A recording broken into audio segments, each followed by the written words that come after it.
E agora no Repórter MT eu converso com o presidente da AproSoja, Endrigo Dalci.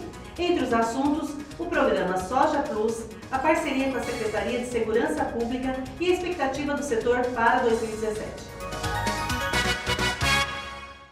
Endrigo, nós passamos por um período de chuva recentemente. Isso afetou de alguma maneira quando a gente pensa em plantio?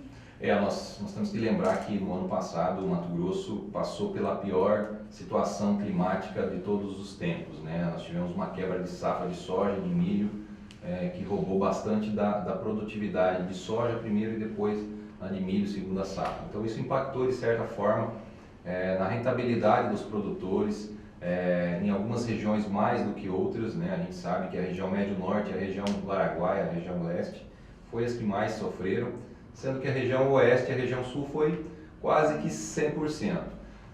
Esse ano inverteu, esse ano o clima voltou à normalidade em Mato Grosso, nós conseguimos plantar uma boa safra dentro do período ideal, as lavouras se estabeleceram muito bem, vinham se desenvolvendo muito bem, iniciamos uma colheita com uma previsão muito boa, né? E a chuva realmente ela trouxe uma instabilidade durante o período de colheita.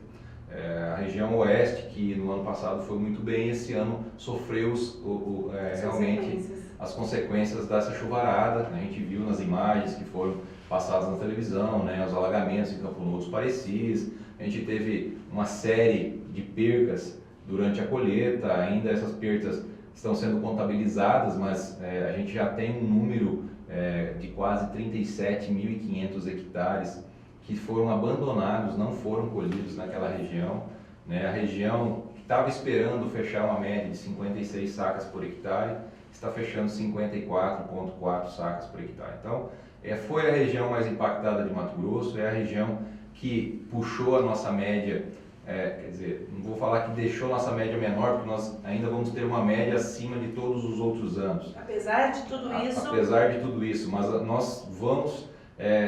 ter a região oeste alguns problemas pontuais com produtores. Tem produtores que realmente foram muito impactados e a gente tem que cuidar realmente de caso a caso, cada produtor quanto que perdeu. Quando você diz aí caso a caso, a ProSoja desenvolve esse trabalho muito individualizado com o produtor? A gente busca nos municípios quais foram os produtores que mais perderam e tenta auxiliá-los de alguma forma junto às instituições financeiras, bancos, né, trades, que por exemplo, que o produtor não conseguiu cumprir os seus contratos, né? Esse ano ficou mais evidente o nosso problema de classificação de grãos, né, porque à medida que a chuva aumentou, a qualidade dos grãos foram perdidas. Então, muito subjetiva a classificação hoje, teve muita dúvida entre produtores e trades, e isso é muito ruim no mercado. Então, a ProSoja tentou, de alguma forma, com classificadores oficiais do Ministério da Agricultura, tentar mediar um pouquinho essa questão dessas dúvidas entre classificação. Então, alguns núcleos nossos no interior do estado fizeram a contratação provisória, assim, por um período limitado de classificadores que pudessem ir no campo e no armazém e dirimir essas dúvidas, né? Agora, em 2017, a perspectiva qual é, Mato Grosso, em relação ao país, em relação ao mundo? Nós estamos fechando agora uma safra que vai ser a maior da história, né? 31 milhões de toneladas de soja, com a média produtividade de 55 sacas por hectare, também a maior média de todos os tempos. Nós temos que comemorar a média de produtividade, né? Vamos produzir essa soja dentro de um período muito bom, que foi possível plantar também uma grande safra de milho, né? Então vem uma grande safra de milho aí, mas o que nós temos deixado sempre em xeque é que a demanda continua muito grande ainda. Então essa super safra é quase que uma necessidade anual, tanto em Mato Grosso como no Brasil. Nós podemos falar um pouquinho que nos últimos 5 anos a safra mundial de soja era de 238 milhões de toneladas. Em 5 anos essa safra cresceu 106 milhões de toneladas. Quer dizer, ela foi para 340 milhões de toneladas. E os estoques continuam o mesmo de 5 anos atrás. Quer dizer, o mundo demandou todo esse crescimento que teve em todos os países, no Mato Grosso, no Brasil, nas fronteiras agrícolas da região Nordeste, na Argentina, no Uruguai, no Paraguai, todo esse aumento de soja foi consumido pelo mercado. Então, a necessidade quase de se ter super safra ano a ano, porque a demanda tem empurrado isso. Isso a gente tem que deixar bem claro. E nesse ano a gente está realmente comemorando uma boa safra, mas com muita preocupação na questão dos preços. Os preços internacionais estão em queda, né? Existe aí toda a questão da pressão da grande safra e existe também no Brasil particularmente a questão da pressão do câmbio. O câmbio é muito importante na formação do preço de soja. E a ProSoja circula, né, pelo país todo, pelo mundo. Estados Unidos, você esteve recentemente também nesse diálogo. Isso, nós tivemos agora recentemente numa conferência mundial e essa conferência convida-se associações do mundo inteiro, uma conferência americana dos produtores de soja, de milho, de sorgo e de trigo daquele país, né? E é uma conferência aberta às outras associações. Nós somos convidados todos os anos porque a ProSoja Mato Grosso nasceu um pouquinho copiando o que os americanos faziam nas associações lá. Então, nossos antigos diretores estiveram lá, copiaram muito das regras, das normas, das regulamentações que hoje faz com que a ProSoja Mato Grosso seja referência a nível país, né? Nível país. Isso, represente o produtor aqui em Mato Grosso e o Brasil fora do país. Então, essa conferência nós fomos lá basicamente para saber que tamanho que é a próxima safra americana, qual que é a expectativa dos produtores americanos contra a demanda e oferta de soja mundial e a questão climática, que é onde acontece os ralis de preço, né? Porque eles vêm há 5 anos com uma safra excelente, sem nenhuma alteração climática. E a gente sabe que eventualmente a cada 4 ou 5 anos existe uma instabilidade climática. E realmente eles estão preocupados também com isso lá. Os americanos estão prevendo um período mais seco agora durante o plantio de milho, que acontece no mês de abril, e em maio que acontece a soja, o plantio da soja.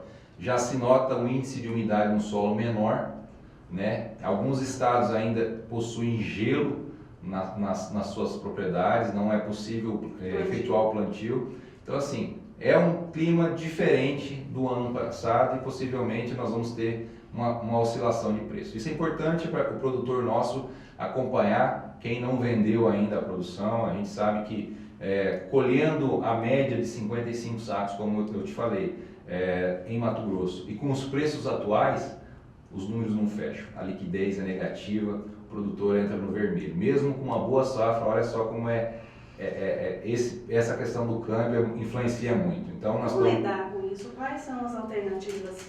Nós temos que realmente fazer sempre os travamentos, né? O Mato Grosso é líder nisso. O Mato Grosso tem historicamente, na cultura dos produtores, venderem a produção antecipadamente. Nós estamos com 61,5% da soja vendida já com patamares de preço maiores do que está hoje. Para exportação. Vende para exportação, vende para mercado interno, mas o produtor se garante uma parte da produção. Por que não vendeu mais? Porque no ano passado tivemos muito problema de contratos que não puderam ser cumpridos por falta de produto. O produtor não colheu, então o produtor esse ano ficou com medo de que a soja não produzisse, então ficou mais receoso quanto às vendas. Então avançou bem as vendas, mas não na medida para aproveitar todo aquele preço que estava. A gente teve patamares de câmbio aí de 3,40, 3,50. Então, realmente esse ano nós vamos ter uma grande safra em Mato Grosso, uma grande safra de milho, mas os preços vão ser os nossos vilão esse ano na rentabilidade e na receita da propriedade. E em trigo, nós tivemos recentemente um termo de cooperação técnica entre a ProSoja e a Secretaria de Estado de Segurança Pública. No sentido da proteção desse produtor rural, o que acontece? Existem muitos roubos e furtos relacionados a defensivos agrícolas, às fazendas como o boi, por exemplo, ou o maquinário? Ano a ano a gente tem visto esses assaltos, esses roubos a propriedades acontecendo. Isso já está num momento difícil, né? Isso. Se o produtor já tem essa preocupação em relação ao preço. Isso. E diante do crime, é mais... E é um prejuízo iminente no momento em que ele mais precisa do produto. Ele não pode ter esse prejuízo. Ele não pode, porque ele precisa, se ele for roubado, ele precisa ir no mercado e comprar novamente o produto. E com qual recurso, né? Hoje os custos de produção cresceram muito. Então, essa questão dos roubos defensivos, a gente nota que teve um aumento nos últimos anos, né? esse tipo de assalto, esse tipo de pessoa que está roubando, ele tem migrado das cidades, né? Ele tem visto que as propriedades são alvos mais fáceis, né? Às vezes distantes dos municípios, né? E tudo isso a gente tem monitorado e orientado o nosso produtor, e essa parceria com a Secretaria de Segurança vem para trazer um pouquinho mais de informação ao produtor, nós também levarmos informação à inteligência da polícia, porque são produtos muito específicos, né? Defensivos agrícolas, tem produtos mais baratos. Do mercado negro ainda, mercado ilegal. Aqui, dados do mercado apontam que 30% dos produtos agrícolas movimentados em Mato Grosso são ilegais ou roubados. Isso é preocupante, porque a gente sabe se esse produto só é utilizado por produtores. Então a gente tem maus produtores atuando no mercado e fomentando essa indústria do crime no campo. Isso é preocupante, eles têm vindo nas propriedades e feito esses assaltos com uma certa violência, né? Prendendo as pessoas, né? Fazendo com que elas carreguem os produtos, amarrando essas pessoas. Assaltos arquitetados. Isso é pensado, planejado e já tem o seu destino final, isso que é o pior. Então, assim, toda essa inteligência agora, essa parceria está trazendo o mais alto nível tecnológico que nós temos. Nós buscamos tecnologias de última geração para poder a gente tentar inibir, né, um pouquinho essa questão do roubo às fazendas, né? Isso é um projeto piloto. A gente já tem boas parcerias com a indústria de defensivos agrícolas que já devem encampar também junto a essa campanha no próximo ano. Então, foi um projeto que a ProSoja e a Secretaria de Segurança e a Climate desenharam, e agora provavelmente a indústria também venha para dentro aí para poder esse produto vir rastreado já da sua origem, né? Da fábrica ele já vem rastreado e o produtor vai poder acompanhar, inclusive no tablet, no smartphone. Tecnologia em prol da segurança. Tecnologia em prol da segurança. Hoje tem ferramentas para isso. Endrigo, essa semana o embaixador da Holanda esteve aqui no Brasil e existe esse projeto Soja Plus, que é um projeto que tem aí conquistado realmente outros países que têm esse compromisso com sustentabilidade. Me fala um pouquinho sobre esse projeto. A ProSoja é muito preocupada, nossos produtores são preocupados com a questão da produção sustentável, e esse programa Soja Plus, ele é um programa onde o produtor pratica boas práticas de produção dentro da sua propriedade. E além disso, é um programa de melhoria contínua das propriedades. Quer dizer, o produtor, ele tinha uma propriedade, mas ele não estava adequado, às vezes, na questão social. Lhe faltava um refeitório, lhe faltava um tanque de combustível adequado dentro das normas legais, um refeitório, um dormitório construído dentro das normas e das regras trabalhistas. Ele tem uma reserva legal ainda que não está regulamentada, ou ele falta uma porção da APP dele, ou ele precisa recompor. Então a parte ambiental faz parte mas é um programa de melhorias contínuas. O produtor faz as melhorias na medida que a condição financeira desse produtor permite.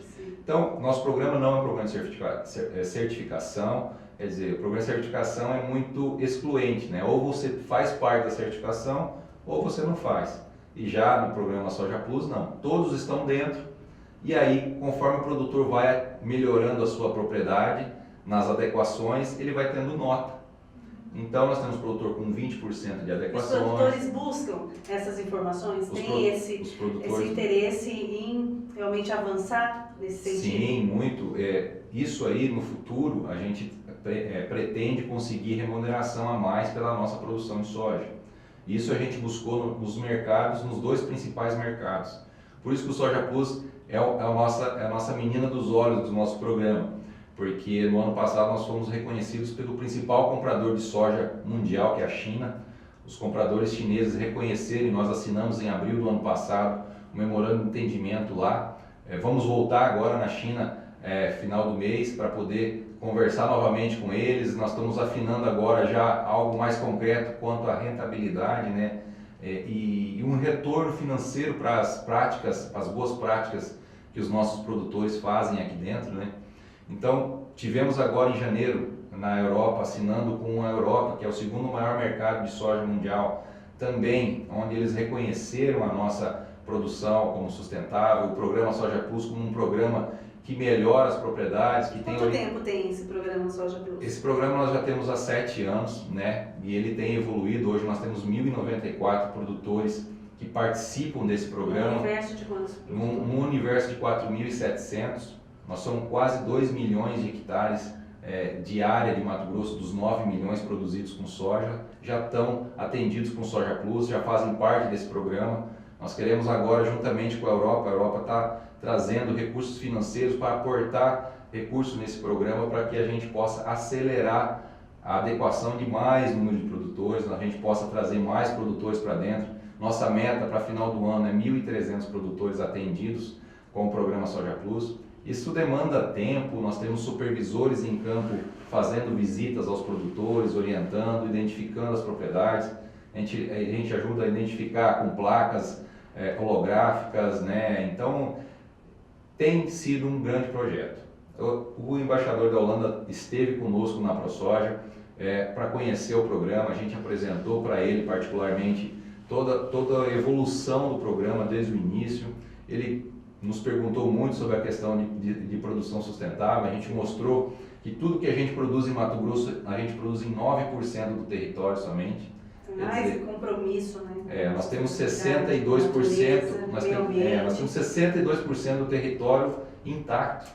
Nós temos aí toda uma área de pastagem para ser evoluída, quer dizer, nós vamos crescer muito na produção de grãos, mas vamos crescer sem abrir 1 hectare de cerrado ou de mata. Então, assim, o que nós vamos fazer é a utilização melhor das pastagens que já estão abertas, né? Então, isso tudo é produção sustentável. E, Endrigo, essa consciência inclui todos os produtores ou ainda existe um trabalho muito árduo da ProSoja, de toda essa concepção para levar essa informação, essa conscientização? Não, nossos produtores de soja e milho hoje estão totalmente focados e conscientes na produção. A gente precisa ser eficiente. Eu te falei que a nossa média é de 55 sacos. Esse produtor ele precisa aplicar as melhores práticas de trabalho dentro da propriedade, ele precisa ser eficiente com a quantidade de máquina, ele precisa ser eficiente na utilização dos recursos financeiros, ele precisa utilizar as melhores tecnologias aplicadas na agricultura mundialmente. Então, nós fizemos a nossa parte da porteira para dentro. E lembrando que ainda a gente tem a nossa reserva legal averbada, o nosso produtor tem cuidado disso, coisa que nenhum lugar do mundo tem, né? É um compromisso, inclusive, que o ministro Blairo Maggi tem defendido nos fóruns internacionais, porque ele não admite que coloquem culpa nos nossos produtores, né? Porque os nossos produtores têm as reservas legais nas suas propriedades e nenhum país do mundo tem.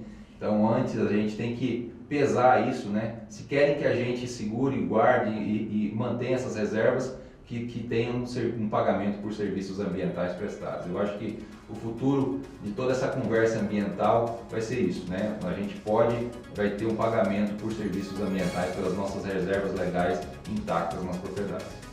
Obrigada.